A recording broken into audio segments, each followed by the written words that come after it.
Hey guys, Dr. Ben here, F8 Well Centers. I'm going to go over today exactly why you have to start with blood work. If you've got any health issues, if you're dealing with fatigue, if you're dealing with digestion disorders, any type of brain dysfunction, if you've got autoimmunity or skin issues, anything at all, you have to start with blood work. And this is the foundational piece that no matter what you have going on, if you're not looking there, you are missing the boat. And people can jump ahead and they can go to genetics, they can go to stool tests, they can go to micronutrients, all these different things. But if you're not doing the basic blood work, the basic foundational pieces that we look at, you are missing out, and you're going 3 steps ahead, and you are not building that deep, strong foundation like you need to. So welcome, F8 Well Centers, where we're all about getting to the underlying why, get to that root cause, help the body start the healing process.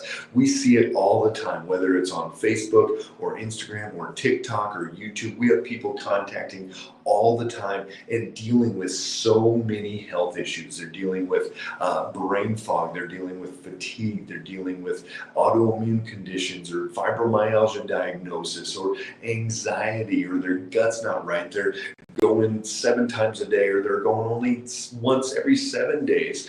And so that is a huge part of what we're looking at, is where are these underlying issues coming from? And that's what we want to see. Hey, Susan, great to see you. Pop down below, guys, where you're watching from, and let me know any questions. If you've got any blood work questions at all, put those down below, and I would love to answer those. So let's get into it, Susan. Absolutely, your TSH has dropped down to 0.028. That means you have too much thyroid hormone in your body, and the horse is going way too fast and it's not going to finish the race. And so your jockey and your body's saying, do not whip that horse anymore, slow down. And you've got to slow down and take it step by step, figure out why you actually have these. Hey, Jody, great to see you there in West Virginia. So here's the deal. Blood work is that foundational tool that you've got to look at, and not just your annual routine panel that everybody gets. And you go, okay, I got my CBC, which looks at the white blood cell count, anemia markers, some of those things. You look at maybe cholesterol, maybe a TSH. If they get really progressive, maybe a T4 on the thyroid side. But here's the deal. One, you've got to throw the net out wide. And what does that look like? That looks like running a blood panel of all of your hormones, female and male hormones, your estrogens, your testosterone, progesterone, all of those things. You look at your adrenal hormones, your cortisol and your DHEA. You look at your thyroid hormones, your full T3 and your T4, total and free. You look at your antibodies for TPO, thyroid peroxidase, your thyroid globulin, so your Hashimoto's markers. You need to look at your rheumatoid factor and your ANA to see if you have other major autoimmune going on. We see it probably 25% of our patients have some type of autoimmune, and a lot don't even realize it. Got some questions coming in there. Jessica, great to see you. Linda, great to see you. Yeah, Montana is wet today. Next Monday, we're going to be up in Great Falls, Montana. So is it just on the west side of the mountains, or we're going to be on the east side of the mountains? I'm not sure if they're getting the rain there or not. And Jessica in Sioux Falls, South Dakota. Leah, hi. How to reverse muscle loss in legs for a man, and what is the cause? Thanks. Leah, that's what you have to do. You have to figure out that root cause. Run that blood panel. If you have not yet and your doctor won't do it, let us know. We can drop ship a blood kit anywhere in this country and let you know exactly what's going on. So you've got to dig deep. There's a lot of reasons for that muscle loss, but you've got to go deeper there as well. Manning in California, great to see you as well. So throw the net out wide. You also need to run, these are the markers. Write these down. If you're not getting these run every blood test, you're missing out. Your ferritin is stored iron. Brittany, go ahead and write these down for everybody. You want to run your ferritin every time you do blood work. Ferritin is stored iron, totally different than just iron in the blood work.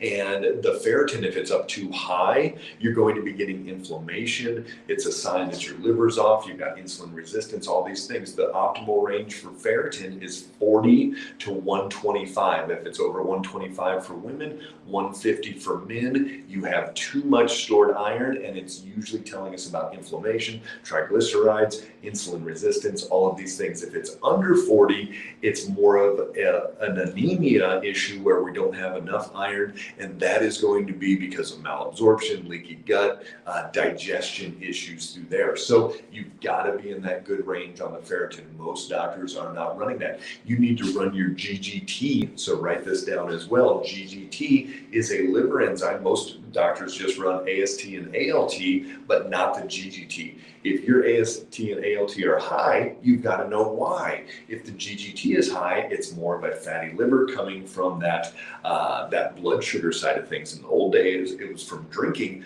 but now it's from this blood sugar swings that we see in people all the time.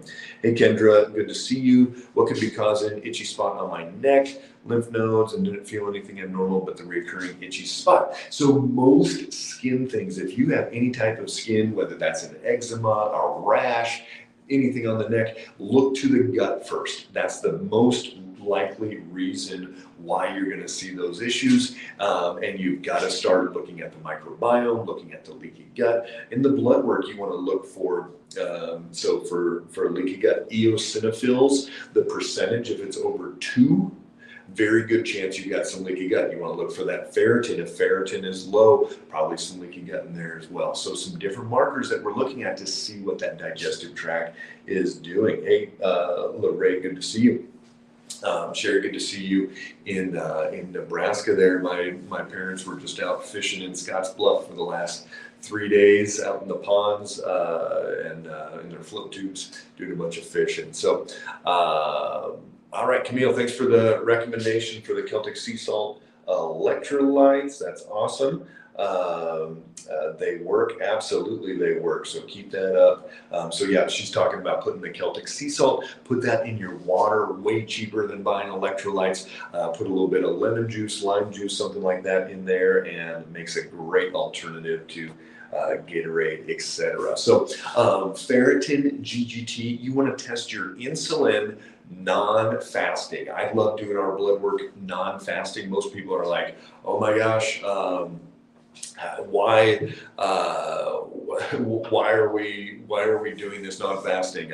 I've done all my blood work throughout my life fasting. Well, guess what?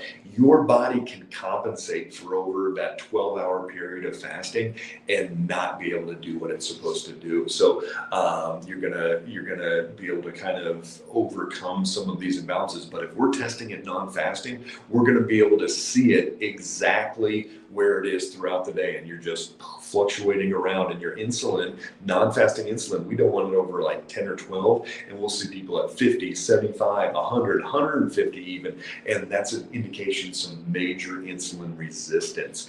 We also look at triglycerides in that non-fasting, and those will usually be a whole lot higher. People are like, well, that doesn't count, I was non-fasting. And it's like, well, how often are you fasting? Most people are not fasting all day long. They eat. Another marker that you want to run, especially if you have thyroid issues, is those Hashimoto's markers. And there's 2 types, the TPO and the thyroglobulin. Thyroglobulin is the protein that helps thyroid get to the tissues. And so if it's not working, you could have all the thyroid hormone you want, but it's not going to be getting where it needs to. And the TPO is not going to allow the thyroid to produce enough thyroid hormone because you're attacking your own one. Patricia watching from Montana. Again, Patricia, I'm going to Great Falls. Tell me, is it raining up there? Gonna do some blood work. Probably shouldn't use Tylenol prior to doing this. Right. Definitely not the morning of. If you're doing a little bit of Tylenol the night before, probably not a big deal. If it's jacking with your liver, we're going to see it. Jessica, can lack of spleen make ferritin high?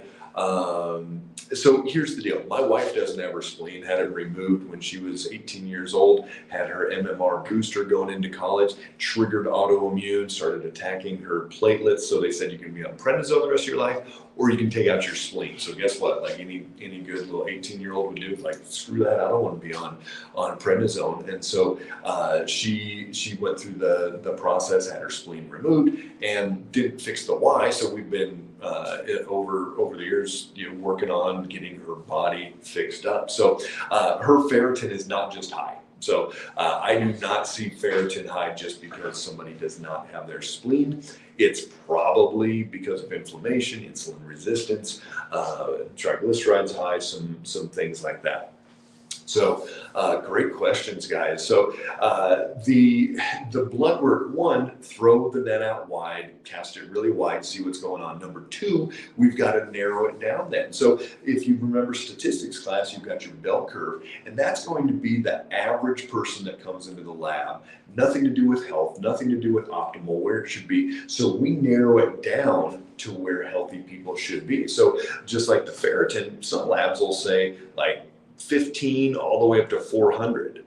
And we like it for guys from 40 to 150, for women 40 to 125. So it's a lot more narrowed range. We can pick up a lot of other things. So when somebody says, oh, I did blood work and everything is fine, everything's within normal limits, everything is where they say it should be. Well, that is average. That is the average unhealthy, sick person. You need to be at optimal. If you're not getting your blood results like you want, if your doctor won't run them, if your insurance won't run it, whatever, for a couple $100, we can run an in-depth blood panel anywhere in this country, even up in Canada. We can drop ship, get that information to you. Brittany will put a little calendar invite in there as well. You can get on a discovery call. We'll talk with you, let you know what's going on as far as if we think that the blood work would be a good next step. And then we can get that drop ship. One of our F8 doctors will then reach out to you directly, review those results with you, and let you know exactly what's going on. So I look forward to talking to you guys. This is a major crisis going on in this country at this point, where people are not getting the root cause. They're not getting the information they need. They're not starting with the blood work. And a lot of people, even when they transition over into the natural world, the alternative medicine, the functional medicine, whatever world they're going into, you've got to still start with that foundational piece. If you're jumping ahead to all these other genetic tests and all these things, you're missing. If your blood sugar's jacked, if your liver's not working, if your leaky gut is there, all these things, you can fine tune and tweak all you want, but you're missing the foundational piece. You're missing that boat. So I encourage you guys, take massive action. If you're getting blood work, run anytime soon with your primary care doctor. Ask for some of these markers. If they won't do it, if you don't have a doc wherever you are, if you need more help, let us know and we can jump in and get it cranking for you. So make it a great day, guys. Great to see you. Bye-bye.